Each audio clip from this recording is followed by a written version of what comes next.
네, 장 속에 수십조 마리의 장내 미생물이 살고 있습니다.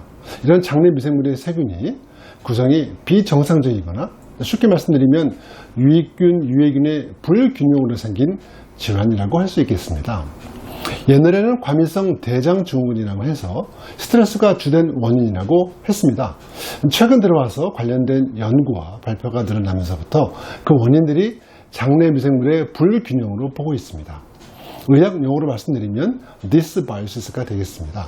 그래서 그 용어도 과민성 대장증후군이라기보다는 과민성 장증후군이 좀 더 나은 표현이라고 할 수 있겠습니다. 근데 보통 기름진 고기나 회를 먹고 음식들을 먹고 혹은 술을 마시고 나서 속이 안 좋거나 부글부글 가스가 차시는 분들, 설사와 변비 등 배변에 문제가 있는 분들이 꽤 많습니다. 또는 인스턴트 음식, 피자나 빵을 먹고 이런 증상들이 생기는 분들이 꽤 오시고 계십니다. 문제는 말이죠, 이런 증상이 만성적이고 고질적으로 잘 낫지 않는 경우가 많다는 겁니다.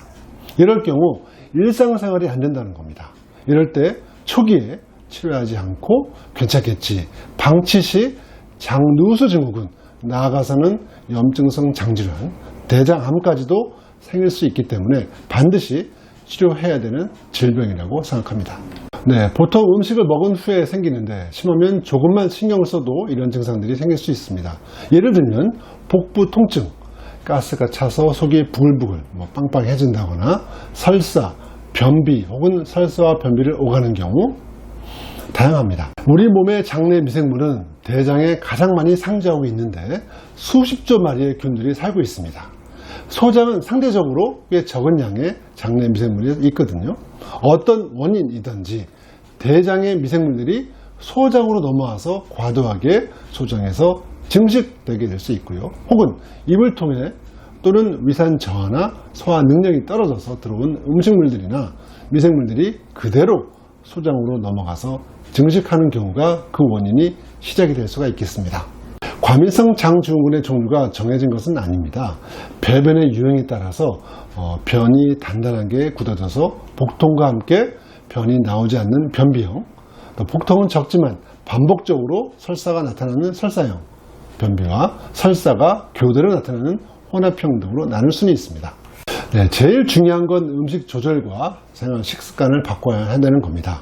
이제까지는 스트레스를 줄이고 기름진 음식을 적게 먹고 과음 과식을 하지 말라 하였지만 최근에는 과연 어떤 음식이 본인한테는 문제가 되는지 정밀 검사로 알아볼 수가 있겠습니다. 평소 때는 괜찮지만 이렇게 과민성 장증후군 증상이 있고 몸 상태가 안 좋은데 무턱대고 먹지 말라 하는 것보다는 음식 관련 지연성 알러지 검사 IgG4 100여 종의 음식 알러지 검사를 받아보시는 것을 추천해 드립니다. 과연 이 시기에 먹지 말아야 될 음식과 식품을 구분하자는 겁니다. 그리고 장내 미생물 검사를 통해서 과연 본인의 장내 환경이 얼마나 많이 깨져 있는지, 유산균이 많은지 부족한지 알아보는 검사, 유익균이 얼마나 많은지도 알 수 있기 때문에 거기에 따라서 유산균, 본인의 장 건강, 좋은 음식과 식품과 음식을 처방을 받을 수 있습니다. 우선 저희 병원에서 과민성 장증후군으로 진단을 받게 되는 경우 약 2주간의 제균 치료를 받게 됩니다. 그 이후에 검사에 따라서, 결과에 따라서 식습관, 즉 어떤 음식을 먹고 어떤 음식을 피할지, 그리고 어떻게 드실지를 알려드립니다. 물론 장상피 세포를 회복하고 장 점막에 에너지를 주는 건강기능식품이나 수액치료 등을 병행해서 깨진 장 균형 상태를 바로잡는 상태에서 진행하는 겁니다. 네, 우선 검사를 통해서 장 건강 상태를 정확하게 진단해야 됩니다. 장내 미생물 상태를 알 수 있는 대변의 유전체 검사, 소장과 대장의 과도한 미생물 증식을 알 수 있는 수소호기 검사, 음식 알러지 검사, 그 외 자율신경계 검사, 간 기능, 갑상선 기능, 위산 분비, 헬리코박터 균 검사 등을 통해서 본인의 정확한 상태를 파악하는 것이 중요하고요. 그 이후 치료는 거기에 맞게 치료를 받을 수 있습니다. 우선 저희 병원에서 과민성 장증후군 진단을 받고 치료를 시작하게 되면 약 2주간의 제균 치료를 하게 되는데요.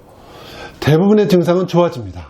그 이후에는 본인의 장 건강 상태에 따라서 치료를 받으면서 관리를 꾸준히 받으시기를 권하고 있습니다.